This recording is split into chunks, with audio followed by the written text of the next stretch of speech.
Happy New Year mga channel viewers ng Health, Wealth, and Life Basics. It has been a while at sana na kapag simmer down na rin kayo sa inyong mga activities after the holidays.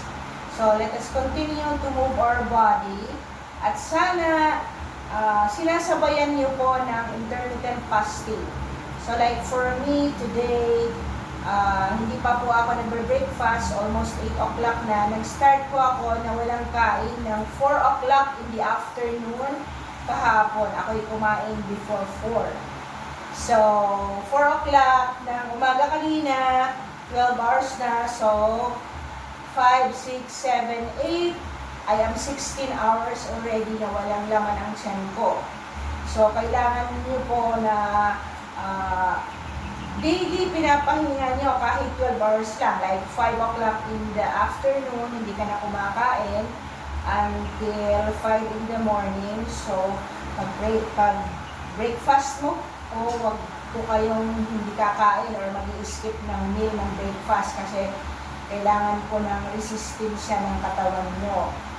Ngayon, sa umaga po, ang routine ko ay I wake up and I drink water na hindi po malamig. Nilalagyan ko po ng baking soda. Pagkatapos po ay fina-follow ko ng 1 cup ng ginger water na may tea. Kung gusto nyo, green tea or lagyan nyo ng sibuyas at garlic. So, yun lang po. Ganun ka-simple. Pag hindi ka pa rin nakapupo, then inom ka ng another 2 glasses of water before ka mag-breakfast.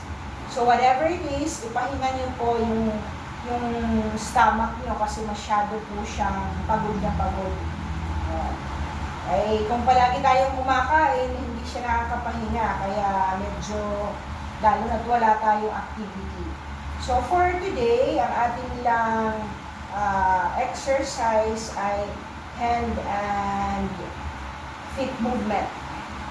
So, iakyat niyo po ito. Okay. Then, i-4 nyo. Then, i-hug nyo towards you para sa sciatica nyo. Start, of course, with the breathing.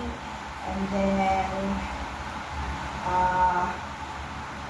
movement ng head. Hindi ko na yun ibibigay sa inyo kasi kahit sino naman na mag-elementary ay nagdaan sa bago sa exercise ay yung mga essential warming up movement. Now, ganun po. Sa umpisa, 20 counts na 5 repetitions. So, i-move nyo lang po. Ganon yung kamay nyo.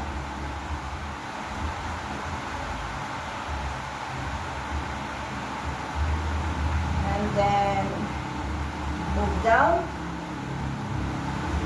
Count 10. 1, 2, 3, 4, 5, 6, 7, 8, 9, 10. Close nyo. And then, up. Ganun lang po. So, ganung movement. Kung ayaw nyo magka-wrinkles kayo, i-up nyo yung neck nyo, ganyan, and then down.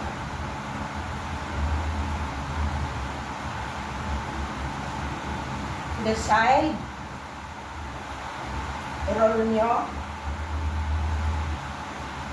back. Alright. So, if you remember, I also taught you about balancing. Keep on balancing, lalo na sa ating mga elderly kasi hindi na po tayo na babalance at kailangan yan sa ating eyes and then ears aside. Kailangan nyo pong magbalance. Okay? Yun lang. Huwag masyadong banat na. You're not allowed to run anymore when you're over 40. Walking na lang tayo. Right? Hand and leg movements lang.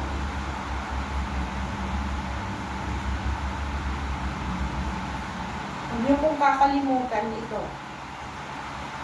And yung mga knees natin, kaya po yan nag-clack-clack kasi hindi na rin kayo nag-uupo ng full. Diba?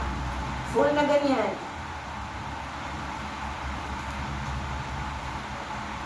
2, 3, 4, 5. Thank you for watching and subscribing. Salamat po, nandito pa rin kayo. 4 months na po ako ng last week of December. Happy New Year everyone, and continue listening to my vlogs sa health, wealth, and playlists ko, at saka sa relationships. I have a new vlog on boy and